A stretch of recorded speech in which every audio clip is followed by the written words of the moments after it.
the author and perfecter of your faith, and many difficulties on the road ahead will vanish before you reach them.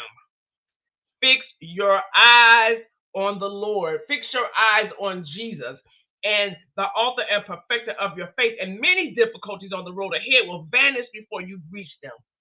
I mean, and if you're like me and in my mind, and I know that sometimes we can think about some things that, oh Lord, this is gonna happen, that's gonna happen, or we play a scenario out in our head, and we think that this is how it's gonna end up, or this is how it's gonna turn out. She's simply saying, fix your eyes on the Lord, the author and perfecter of your faith, and many difficulties on the road ahead will vanish before you reach them.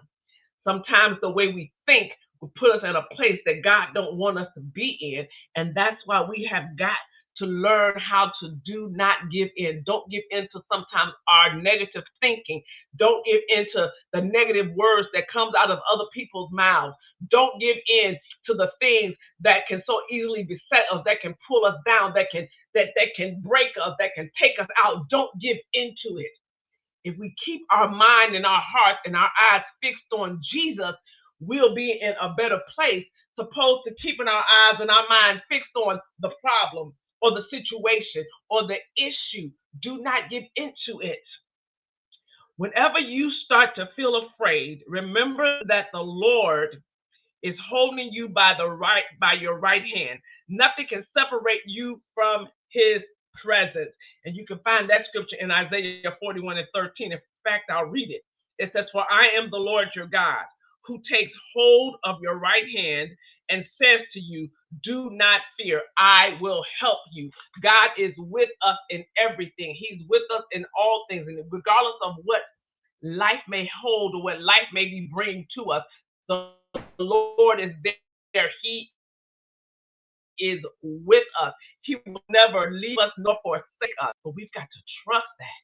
We can't just say it and just let it be like something that we say and just keep and then forget about what we have just declared or put out there.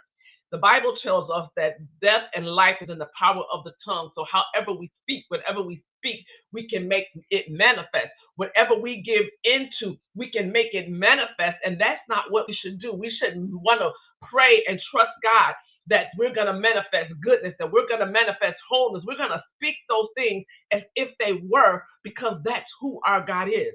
God is great, truly, and he is truly greatly to be praised. Getting back to the scriptures, it says, therefore, since we are surrounded by such a huge crowd of witnesses to the life of faith, let us strip off every weight that slows us down, every sin that so easily trips us up, and let us run with endurance the race God has set before us.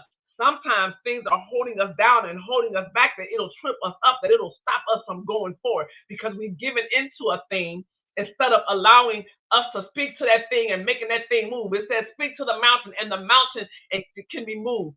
To speak to that mountain, get on out of my way. But sometimes we, instead of speaking to it, we give into it. And we don't need to or want to, we should not want to give into something that is not of God. You know, we always say, if God said it, I believe it, and that settles it. Where is our faith? Are we really walking the walk, living the faith walk that God is telling us to walk and do? Or are we just speaking things just because we've heard other people speak it? We have got to allow our faith to rise up and not give in to the wiles of the enemy.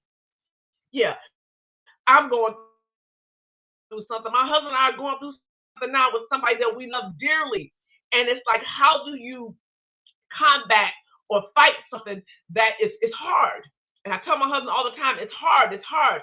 I blocked this person, and this person has found a texting app so that they can still try to reach me or get in touch with me. And it's like, do you not understand? I don't want to be bothered. Unfortunate. I do not want to be bothered. I don't want to give in to your shenanigans, to the things that you are going through, because we put ourselves in things or in places that we should not. We give into. We put ourselves in situations and circumstances that we shouldn't, that are not like God, and then we want to pull and draw other people into our mess. And that's just how I'm looking at it. I'm just being real. I'm just being transparent. It's like you've allowed stuff to happen in your life and now you can't fix it, but now you want me to fix it for you? You want us to fix it for? No, that's not how it works. That's not how it works. And it's like, Lord, give me strength. And I pray for myself all the time. Lord, give me strength to endure. Give me strength so that I can make it through this, because to me, this is not something that should have ever happened, but yet it has. And it's like, for me,